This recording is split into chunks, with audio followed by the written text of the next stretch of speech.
Oh, this is Stefano with Stefano Espresso Care, and I'll be showing you how to replace an heating element of a Rancilio Silvia.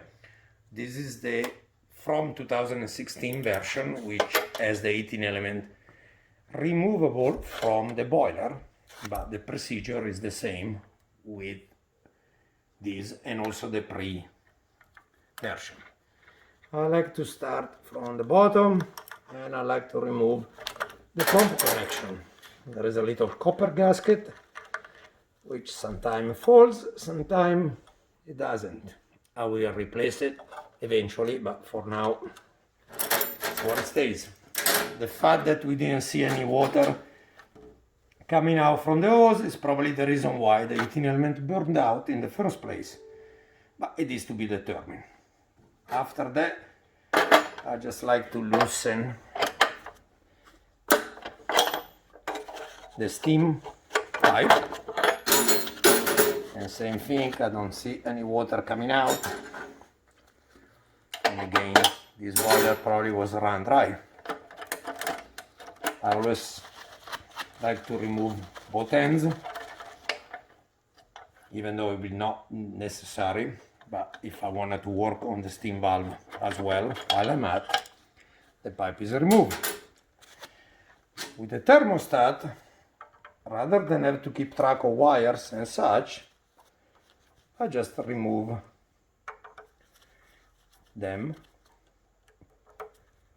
as they are. And again, if they don't need to be replaced, you can do so. If they do need to be replaced, then of course mark the wire, keep track of them.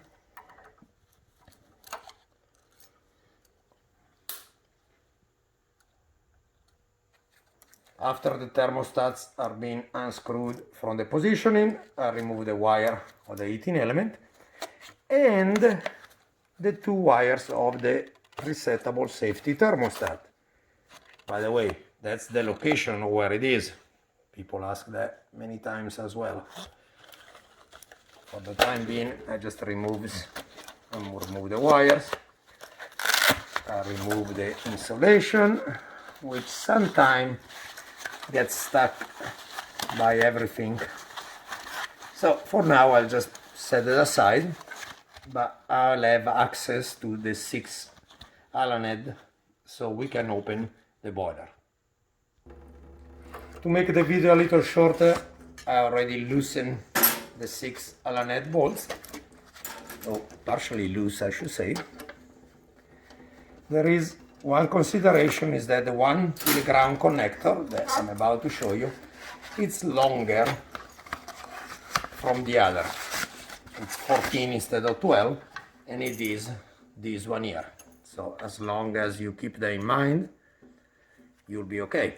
Once this part of the boiler is accessible, now we are exposing the heating element. I see already some sign that this heating element is burst.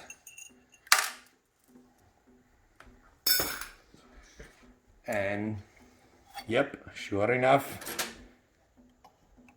that's a burst heating element, and that's actually the silica or whatever it is, the material that they put inside the coils.